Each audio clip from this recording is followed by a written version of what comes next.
Good evening. This is Fragments of Memory, aka your friendly neighborhood armchair philosopher. Now, I had done a video response to Ulysses one, and because she had responded to a video I had made, and there was something she said in her video that prompted me to talk about culture. Maybe I touched on it briefly. And I've kind of been spending a few days kind of compiling notes or just kind of here and there in my free time. What is culture? Well, for me, culture is a way of life. It is something that is dictated by geography, climate, and of course ecosystem, i.e. your flora, your fauna, the animal life that may exist in the region in which you abide. That's the one thing. I'm looking at my notes as I'm doing this. That's why you'll see me kind of shifting about. Now, I would even go as far to say that culture is man's response to his environment, or her environment. Culture is a response to. How do we respond to the world around us? Culture is something that isn't created in a vacuum, and I know I've said that often, that certain things, certain situations cause us to act certain ways because the human being is adaptable. And it's interesting. Now, Webster's dictionary gives this definition. I went on Merriam-Webster's website, merriam-webster.com. So this is Webster's dictionary definition. Culture, cultivation, tillage is the first definition. So we're talking about cultivating something. Now, what is cultivation? What is cultivation? Now, the word comes from cultivate, which means to prepare or prepare and use for the raising of crops. So that's one thing. To foster the growth of, to be, culture. And 2C, to improve by labor, care, or study, refine. 3, further, encourage. 4, to seek the society of, make friends with. So, let's go to refine. Refine, to free something such as metal, sugar, or oil from impurities or unwanted material. To free from moral imperfection, elevate. To improve or perfect by pruning or polishing. We prune bushes, don't we? We prune vines.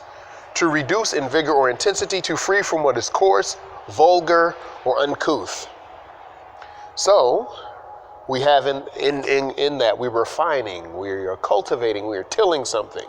So it's like crops. That's a culture. So, and of course, you need agriculture to feed a group of people. That's one thing. 2, the act of developing the intellectual and moral faculties, especially by education. 3, expert care and training. 4, enlightenment and excellence of taste acquired by intellectual and aesthetic training. B, acquaintance with and taste in fine arts, humanities, and broad aspects of science as distinguished from vocational and technical skills. 5A, the integrated pattern of human knowledge, belief, and behavior that depends upon the capacity for learning and transmitting knowledge to succeeding generations. B, the customary beliefs, social forms, and material traits of a racial, religious, or social group. Also the characteristic features of everyday existence as diversions or a way of life shared by people in a place or time. C, the set of shared attitudes, values, goals, and practices that characterizes an institution or organization.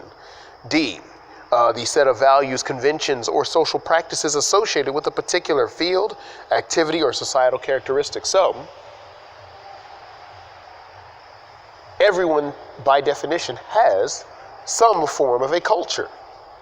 Now, what type of culture do you have is based on how you spent cultivating, refining, and tilling it. Now, I was once a part of the Fahami movement, and there was a man by the name of Paul Nathaniel Johnson. He also went by the name of Sheikh Ahmad Din, and of course he claimed to be the prophet of Amun-Ra, and he was the black man's culture prophet. Now, it sounds very mystical, but he does provide some very interesting answers regarding culture and as it relates to black people in the United States.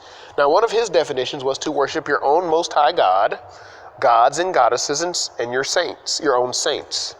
Those who do not do this are devoid of culture. He also defined it as the worship of God coupled with the worship of someone's ancestors. He also opined that the first step towards culture was decency. Then would come the art, the painting, and the songs. But he also even talked about how culture was education in farming, beekeeping, dairying, and government. So culture, even if you extract the mystical part of it out of it, a mystical part from it, or the claims to prophethood and godhood out of it, you do see that there is this idea that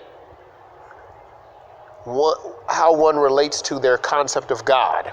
That was culture. The language and the history of a people is their culture. Also, there was the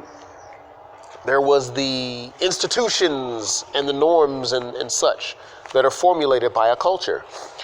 So, how does all of this relate to what Ulysses once said, and just about how it relates to black people in America? I would say we were this people that was devoid of a culture that would benefit us. We're sort of a subculture of the dominant group in this particular society. Yes, that dominant group has gained benefit from our presence on this soil. Yes, this culture, the dominant culture, has used the talents, the labor, the blood, the sweat, and the tears of our counterculture, our subculture, to their benefit. But we have not been able to benefit from that subculture, if you will. Now, I know Sergeant Willie P., he made this big issue about us having a polished turd culture. It was very harsh that he said those things, but the point that he did make was we seem to build a culture on superficialities, not on strong structures. We base it on looking cool. Cool is culture.